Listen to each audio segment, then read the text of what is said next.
What's going on, everyone? Welcome back to the show. So we're going to take a look at some of the surveys today. We're going to take a look at some polling, and I just want to see job approval when it comes to the president. So now we have a little bit of time where we can people are starting to speak out about how they feel about the way the country is going. And so I want to talk about that today. I mean, this all matters. This matters for people who are retired, people receiving Social Security. It matters across the board, because the economy is very important, obviously. People who have 401ks, people who are investing in the stock market, they've seen losses in the last few weeks. And so I want to talk about how the American people are seeing what's going on. So that's what we're going to focus on in this video. But first off, you guys can do me a favor. Please like the video. If you're watching this video and you want to see more content like this, please consider subscribing to the channel. Okay, so we're going to go over to Real Clear Politics. We'll take a look, and we're going to take a look at the job approval rating currently. And we'll look at some different pollsters. If you guys don't know, Real Clear Politics, what they do is they do an aggregate of polls. So they'll take different pollsters and they'll average them, and then they'll give you their overall number here. And let me just show you what I'm talking about here. If we're looking right here, we see minus 0.7. Okay, so this is approval, disapproval. Okay, so approval, disapproval. So that's disapproval minus 0.7. So that is the average. That's what we're talking about here. So you have 48.1% approve, 48.8% disapprove. So it's pretty close when you're looking at the numbers across the board. But what I do want to show you, the averages coming from some of the different pollsters. So we have a YouGov poll. YouGov poll, we have 1,440 registered voters.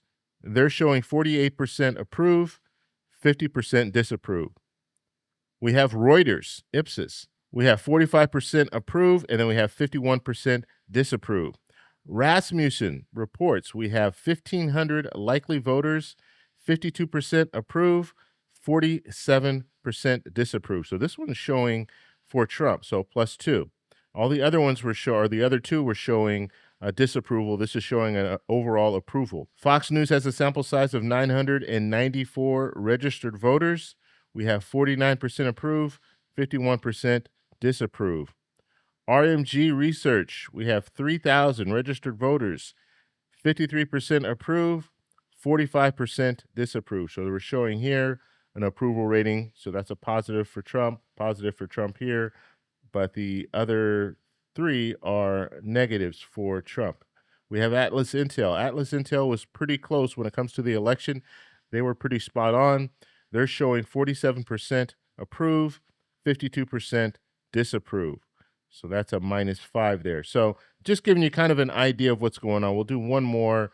NBC News, 1,000 registered voters, 47% approve, 51% disapprove. And I also want to show you this. On March 12th, I believe it was March 12th, we saw this cross here. So it went from the approval, because he had an approval rating that was above the disapproval rating. And then that's when we saw the cross.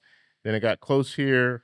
And then now we're just kind of going sideways here. So just something to note there. So it wasn't always disapproval. We did see an approval rating that was higher than his disapproval. Okay, so how is President Trump doing when it comes to the economy? So overall, when we're looking at the aggregate of polls, we have minus 7.4%.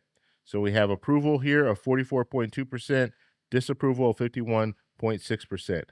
Now let's break it down and look at some of the different pollsters. So we have the Economist YouGov poll.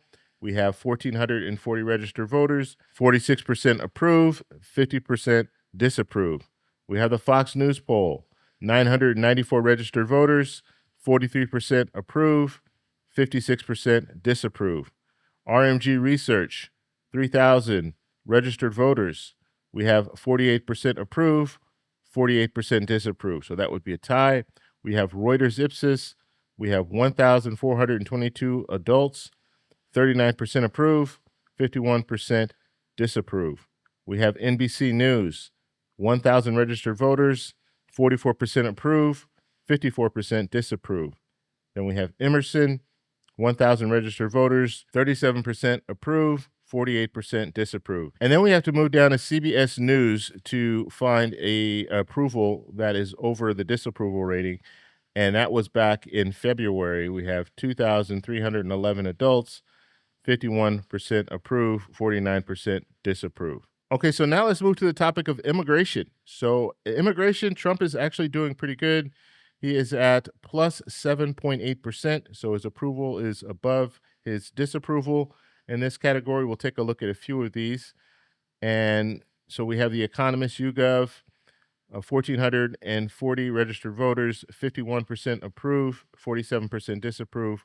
RMG Research, 3,000 registered voters, 55% approve, 43% disapprove.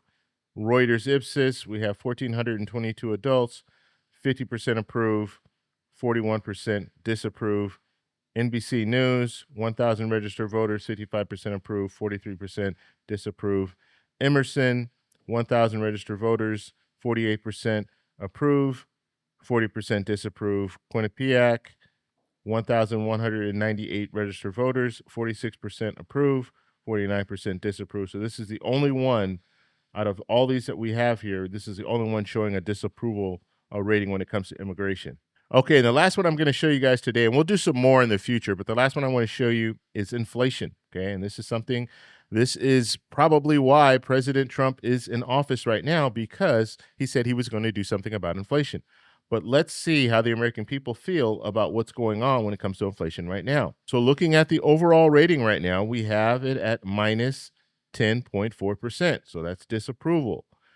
If we look and break it down by the different pollsters, we see Economist YouGov showing 1,440 registered voters, 45% approve, 51% disapprove. Fox News, 994 registered voters, 40% approve, 58% disapprove. RMG, 3,000 registered voters, 45% approve, 52% disapprove. NBC, 1,000 registered voters, 42% approve, 55% disapprove.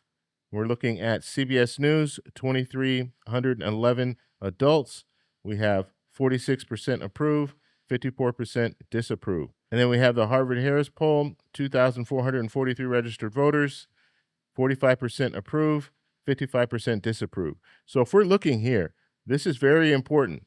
Inflation is a big deal, and it continues to be a thorn in the side of both President Biden and, it looks like right now, President Trump. And so what is he going to be able to do when it comes to inflation? And so we'll just have to see if we see any changes when it comes to inflation. If inflation goes up even higher, which the talk right now is, I mean, you have economists out there saying right now, if we have these tariffs, if we're looking at the situation with egg prices, even though egg prices have started to drop, we still had a significant time where those prices were up there, which means that restaurants and everyone, all the products that eggs are in, those products cost more. And will they continue to stay up there? We saw this back in 2022, where prices went up, but they were slow to come down. And some of those prices never came down. And so it's up to the retailers to bring the prices down, or really, ultimately, it's up to us. If we stop buying, then guess what? They'll bring those prices down. But if we continue to buy, then those prices are going to stay inflated. And so I think I'm going to do some more surveys in the future. So maybe 3 times a month or something like that, just depending on how you guys like it. If you guys want to see more, definitely let me know. But I think it's interesting now that we have a little bit of time, we can start looking at how the current administration is doing when it comes to some of these key issues. So that's all I have for this video. If you guys like this video, please give me a thumbs up. Please subscribe for more, and I'll talk to you in the next one. Bye.